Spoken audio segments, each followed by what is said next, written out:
जरा सोचिए, देश में पार्टियां बनाने के लिए लोग सालों मेहनत करते हैं, झंडे बनवाते हैं, दफ्तर खोलते हैं और यहाँ एक मजाक में बनी पार्टी जिसका नाम है कोकरोच जनता पार्टी, उस पर अब कब्जे की जंग छिड़ गई है। जी हाँ, आपने सही सुना, कब्जा एक तिलचट्टे वाली पार्टी पर।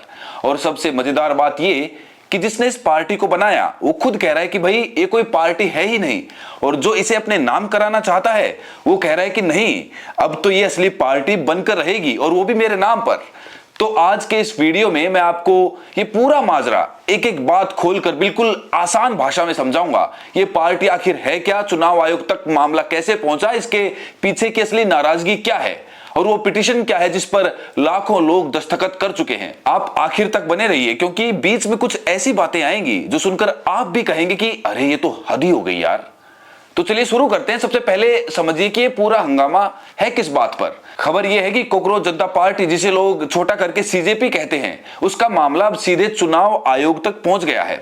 यानी जो पार्टी अब तक बस सोशल मीडिया पर मजाक मजाक में चल रही थी, उसे अब आधिकारिक तौर पर एक असली राजनीतिक पार्टी बनाने की कोशिश शुरू हो गई है। और यही सबसे बड़ा ट्विस्ट है, ये कदम पार्टी के फाउंडर ने नहीं बल्कि किसी और ने उठाया है। फाउंडर का नाम है अभिजीत दीपके, और दीपके साहब ने तो शुरू से ही साफ कर रखा है कि भाई ये कोई राजनीतिक पार्टी नहीं है, ये तो बस एक व्यंग्यात्मक सोशल मीडिया अकाउंट है, एक हैंडल है जिसके जरिए हम सरकार से जवाबदेही मांगेंगे, सवाल पूछेंगे और बस इतना ही। उन्होंने कहा था कि ये पार्टी सिर्फ सोशल मीडिया तक ही सीमित रहेगी, ये ना जमीन पर उतरेगी ना कोई ऑफिशियल पार्टी बनेगी। यानी उनका इरादा साफ था, हम मजाक के जरिए सिस्टम को आईना दिखाएंगे, चुनाव लड़ने का कोई प्लान नहीं है। लेकिन फिर खबर आती है कि हरियाणा के एक वकील ने इस पूरे खेल को ही पलट दिया। पिछले कुछ दिनों से चर्चा में चल रही इस कोकरोच जनता पार्टी को उन्होंने अपने नाम से रजिस्टर कराने के लिए चुनाव आयोग में आवेदन दे दिया है। और ध्यान दीजिए, अपने ही नाम से, यानी पार्टी के फाउंडर अभिजीत दीपके से बिल्कुल अलग।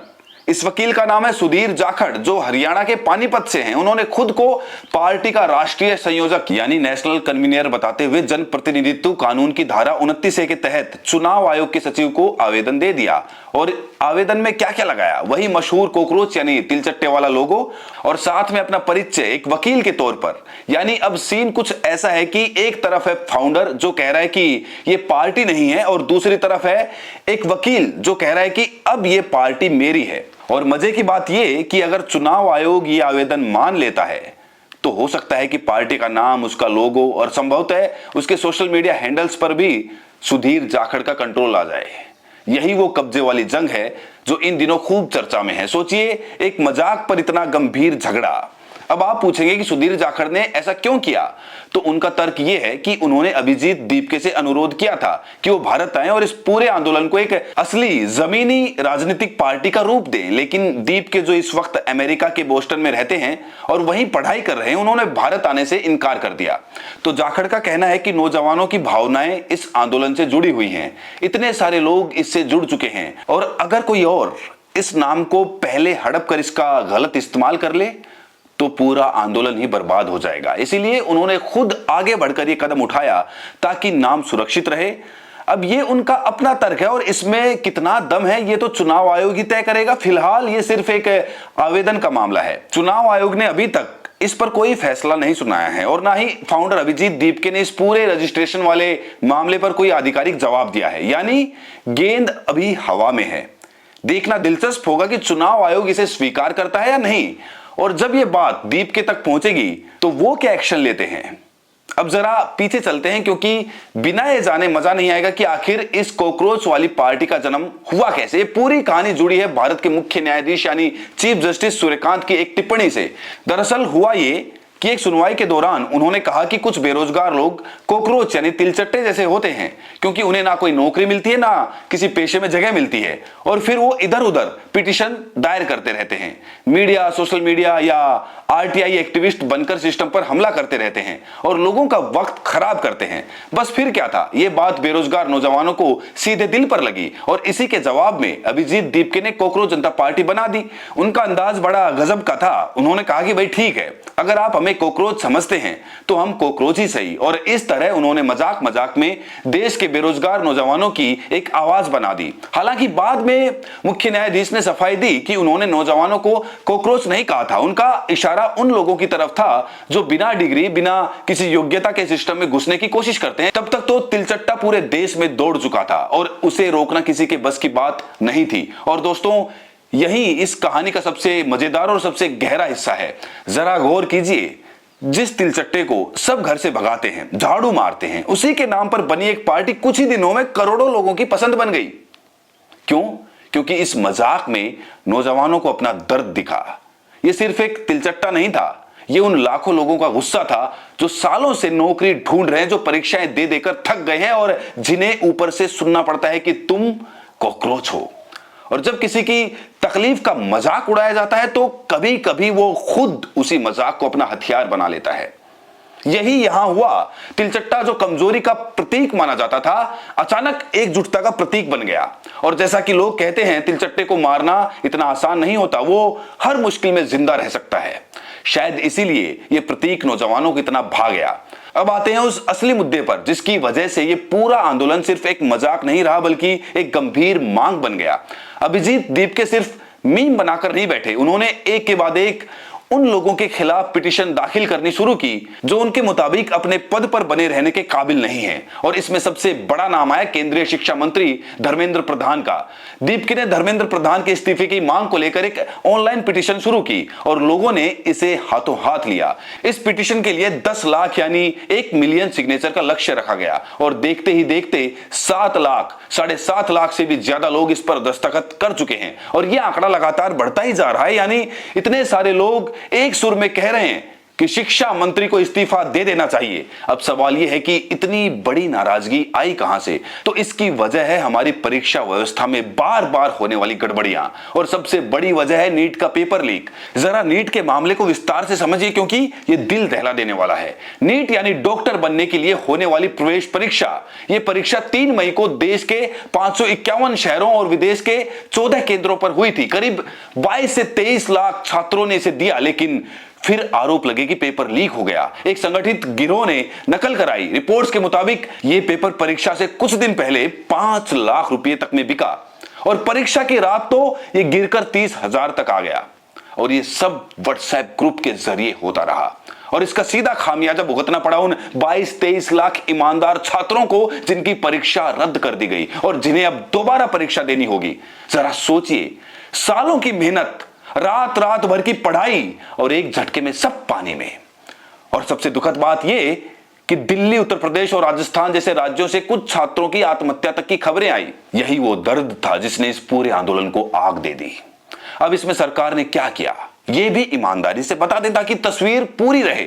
सरकार ने इस पूरे मामले की सीबीआई जांच के आदेश दिए, दोबारा परीक्षा कराने का फैसला लिया जिसकी तारीख जून के आसपास रखी गई और कहा कि सभी छात्रों की फीस वापस की जाएगी, उन्हें दोबारा रजिस्ट्रेशन या फीस नहीं देनी होगी। शिक्षा मंत्री ने भी कहा कि वो जिम्मेदारी लेंगे और सुप्रीम कोर्ट ने तो परीक्षा कराने वाली एजेंसी एनटीए को जमकर फटकार लगाई और कहा कि एजेंसी ने अपने सबक नहीं सीखे। लेकिन इतने सारे कदमों के बावजूद छात्रों का गुस्सा शांत नहीं हुआ, क्योंकि सवाल बस एक परीक्षा का नहीं था, सवाल पूरे सिस्टम पर से उठते भरोसे का था। और दोस्तों, बात सिर्फ नीट तक नहीं रुकी। इसके बाद एसएससी यानी कर्मचारी चयन आयोग की परीक्षा का मामला भी गरमाया। एसएससी जीडी कांस्टेबल भर्ती परीक्षा को लेकर भी पेपर लीक और नकल के आरोप सामने आए। यूपी एसटीएफ ने एक ऐसे गिरोह का पर्दाफाश किया जो कथित तौर पर हर उम्मीदवार से करीब 4 लाख रुपए लेकर परीक्षा पास कराने का दावा करता था। ग्रेटर नोएडा में एक गुप्त ऑपरेशन में करीब 50 लाख रुपए नकद, लैपटॉप, मोबाइल फोन और परीक्षा से जुड़े दस्तावेज बरामद हुए और कुछ लोग गिरफ्तार भी किए गए। इस खबर ने लाखों उम्मीदवारों में खलबली मचा दी, क्योंकि ये वो परीक्षा है जिसके जरिए सीमा सुरक्षा बल और दूसरे बलों में हजारों भर्तियां होती हैं। हालांकि एसएससी ने अभी तक ये साफ नहीं किया है कि परीक्षा रद्द होगी या नहीं, लेकिन उम्मीदवारों की चिंता आसमान छू रही है और यह दिखाना है कि पेपर लीक की बीमारी अब 1-2 परीक्षाओं तक सीमित नहीं रही। और अब सुनिए वो किस्सा जो सुनकर आपका सर पकड़ लेने का मन करेगा। ये मामला है सीबीएसई बोर्ड का। 12वीं का एक छात्र जिसका नाम वेदांत है, उसने सोशल मीडिया पर पोस्ट किया कि उसके फिजिक्स में नंबर बहुत कम आए थे। उसने री इवैल्यूएशन के लिए अपनी कॉपी मंगवाई ताकि देख सके कि गलती कहां हुई, और जब कॉपी आई तो उसके होश उड़ गए, क्योंकि वो कॉपी उसकी थी ही नहीं, यानी किसी और की कॉपी जांची गई और उसके नंबर वेदांत के रिपोर्ट कार्ड में जोड़ दिए गए। जरा सोचिए, एक बच्चे का पूरा भविष्य किसी और की कॉपी पर टिका दिया गया। ये कितना बड़ा खिलवाड़ है। वो बच्चा टूट गया, उसने लिखा कि मैं बिखर गया हूं, लेकिन इसके बाद जो हुआ वो और भी हैरान करने वाला था। उस बच्चे को सोशल मीडिया पर कुछ लोगों ने पाकिस्तानी बता डाला। कहने लगे कि ये तो पाकिस्तान का अकाउंट है, ये पाकिस्तान में बैठकर सीबीएसई का एग्जाम कैसे दे रहा है, जबकि वो बच्चा भारत का ही था और उसने सीबीएसई की परीक्षा दी थी। यानी एक पीड़ित बच्चा जिसके साथ गलती हुई, उसी को कटघरे में खड़ा कर दिया गया। शुक्र है कि उसकी पोस्ट इतनी वायरल हुई कि सीबीएसई को आखिरकार अपनी गलती माननी पड़ी और बोर्ड ने कहा कि उसके नंबर ठीक किए जाएंगे। और तो और ऐसा ही एक दूसरा मामला केमिस्ट्री की कॉपी को लेकर भी आज सामने आया था। इन सब के बीच करीब 18.5 लाख छात्र इस 12वीं की परीक्षा में बैठे थे और नंबरों में गड़बड़ी की शिकायतें लगातार आती रही। तो दोस्तों, इन्हीं सब चीजों को देखते हुए सीबीएसई की गड़बड़ी, नीट का पेपर लीक, एसएससी का घोटाला और लगातार होते पेपर लीक, इन सबको जोड़कर अभिजीत दीपके ने अपना कैंपेन खड़ा किया और शिक्षा मंत्री को हटाने की मांग को एक राष्ट्रीय मुद्दा बना दिया।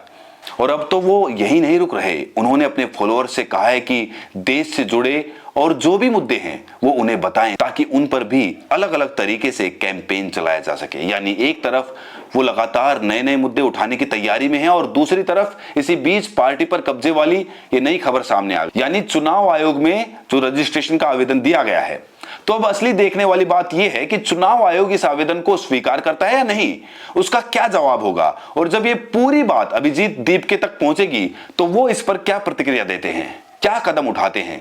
जैसे ही इस मामले में कोई नई और पक्की खबर सामने आएगी, हम सबसे पहले आप तक जरूर पहुंचाएंगे। तो अगर मैं इस पूरी कहानी को एक जगह समेटूं तो एक मुख्य न्यायाधीश की टिप्पणी से एक मजाकिया पार्टी बनी, वो पार्टी करोड़ों लोगों की आवाज बन गई। उसने शिक्षा मंत्री के इस्तीफे की मांग को लेकर लाखों दस्तखत वाली पिटीशन चलाई। इसके पीछे नीट, एसएससी और सीबीएसई जैसी परीक्षाओं की गड़बड़ियों का गुस्सा था और अब इसी पार्टी को एक वकील अपने नाम से रजिस्टर कराना चाहते हैं, जबकि फाउंडर विदेश में बैठकर कह रहा है कि कोई पार्टी है ही नहीं। यही है इस पूरे माजरे का सार, बिल्कुल सीधे और साफ शब्दों में। और इस पूरी कहानी में जो सबसे बड़ी बात छिपी है वो ये कि जब सिस्टम लोगों की असली तकलीफ नहीं सुनता तो लोग हंसी मजाक के जरिए ही सही अपनी आवाज बुलंद करने का रास्ता ढूंढ ही लेते हैं। अब इस पूरे मामले पर आपकी क्या राय है, कमेंट्स में हमें जरूर बताएं और साथ में ये भी बताएं कि आप ये वीडियो देश के किस कोने से देख रहे हैं। अगर चैनल पर पहली बार है तो सब्सक्राइब करके बेल नोटिफिकेशन को जरूर प्रेस करें ताकि कोई भी नई अपडेट सबसे पहले आप तक पहुंचे। बहुत बहुत शुक्रिया।